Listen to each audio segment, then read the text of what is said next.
Your Royal Highness, Your Royal Highness, Prince Radu of Romania, good evening. Good evening. Thank you so much for the speech on the Romanian Royal House and the modern Romania. And thank you so much for being willing to answer some more questions on cultural diplomacy and your personal involvement with cultural diplomacy. Thank you. I think in order to understand something about our connection with the political authority in Romania and our presence in the public life, one should go back 150 years ago when the institution of the Crown started to pave the road of what was at the time possible to call democracy and European family. As some people might know, this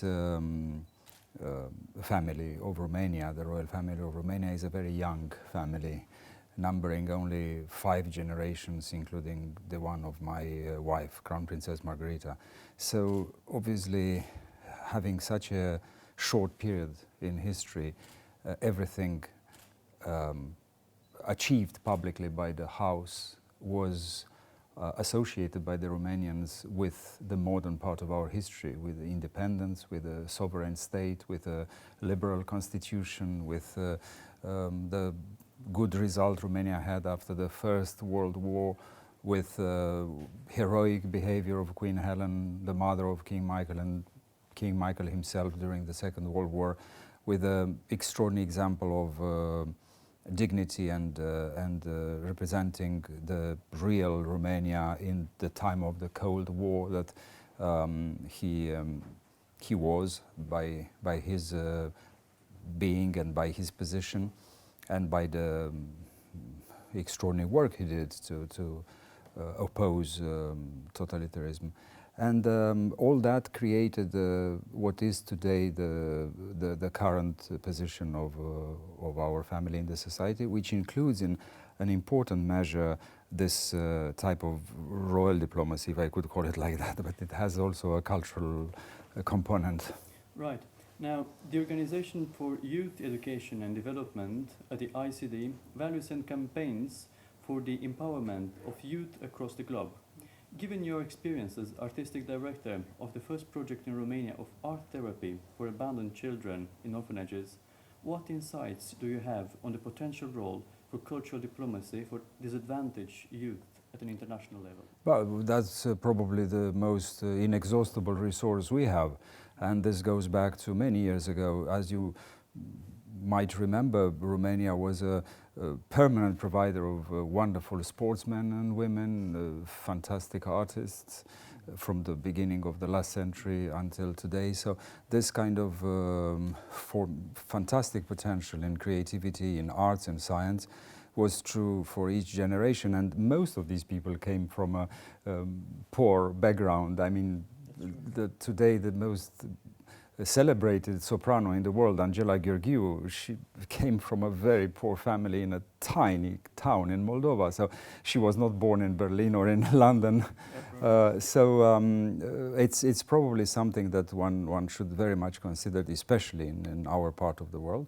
And Crown Princess Margherita now, after this extraordinary project with children in orphanages that her foundation created for 8 years in the beginning of the 90s. Now she continues with young talent and gives scholarships to, I couldn't call them children, but they are still 16 or 17 years old, and helps them to create, to develop a career abroad.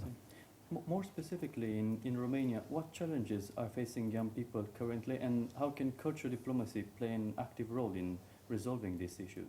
I don't think they face any challenge in the country. It's just a country trying to enforce democracy and to bring prosperity, and many of them choose to work or to study abroad, which is a blessing because you can't compete in Romania with universities such as Harvard or Sorbonne or Oxford, and so much the better that they become a kind of ambassadors of Romania by studying in these wonderful places of the world and bringing back later something of the knowledge they achieved.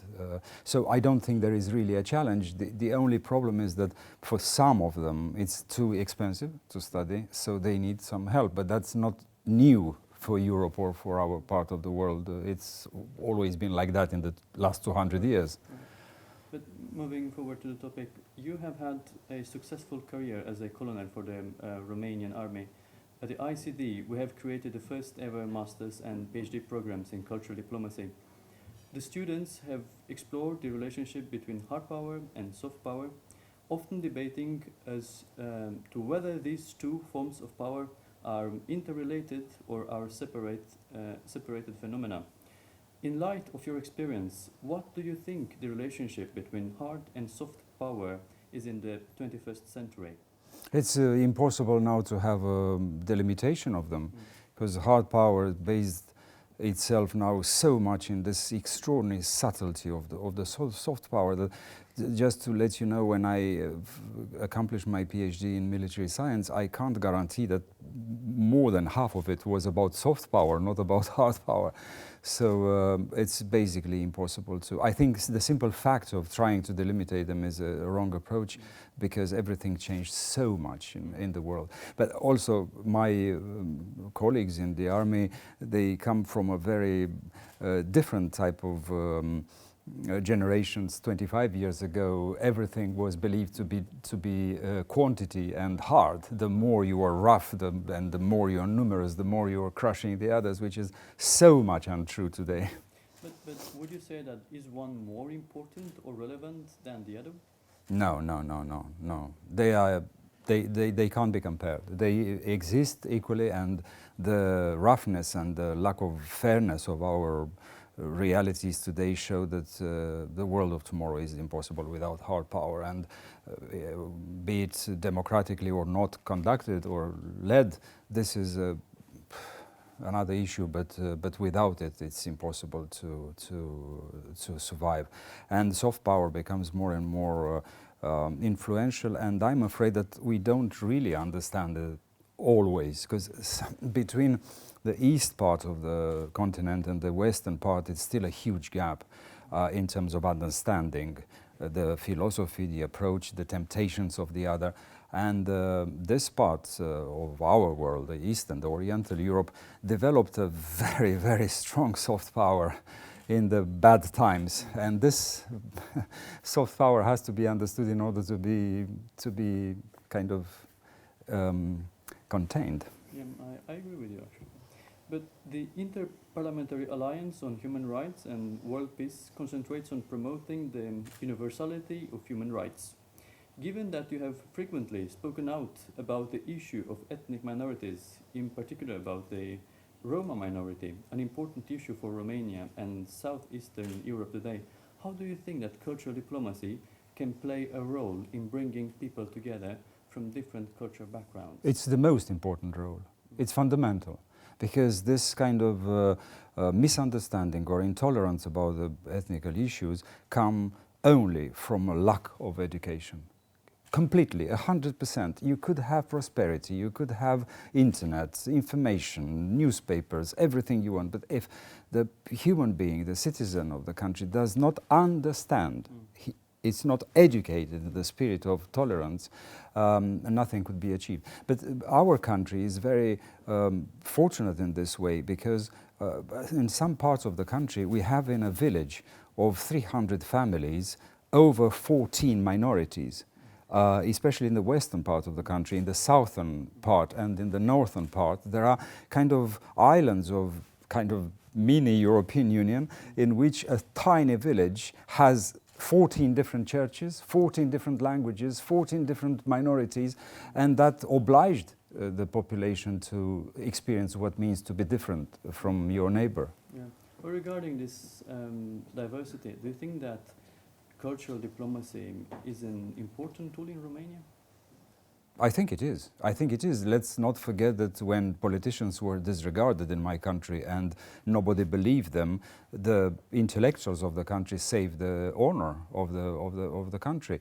I mean, in between 48 and 89, the good part of this half of a century in my country was performed by the people of culture, by scientists, by artists. They saved the reputation and the dignity of our country, and people looked at them with hope, with pride. I have hundreds of examples about that. So yes, I mean, they were diplomats without thinking of it. I mean, they supported Romania's interest in their way, by their profession. Right.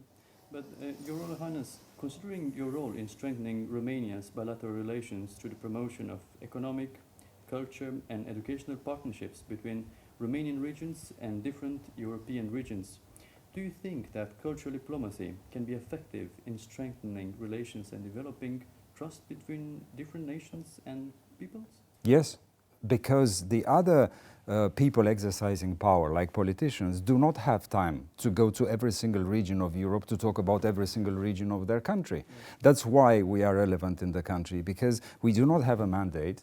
We are there for a lifetime. I've been doing it for 20 years, my wife for 25 years.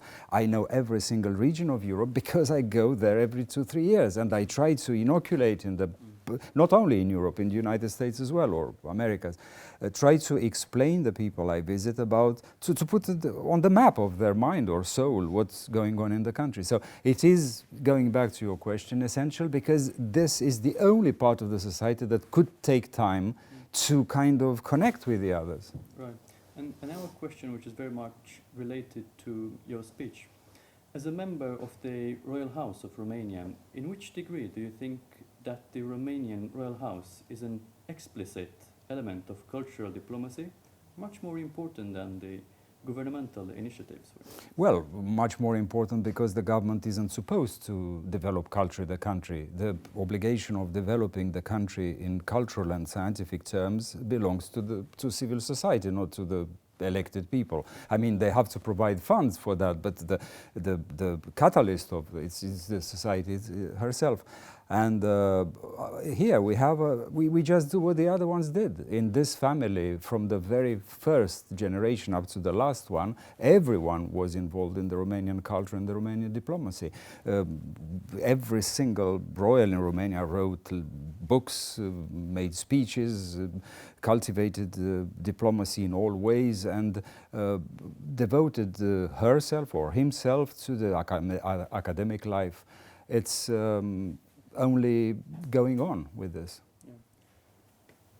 Your Royal Highness, Prince Radu of Romania, thank you so much for joining us here at ICD, and we look forward to have you here again. Thank you.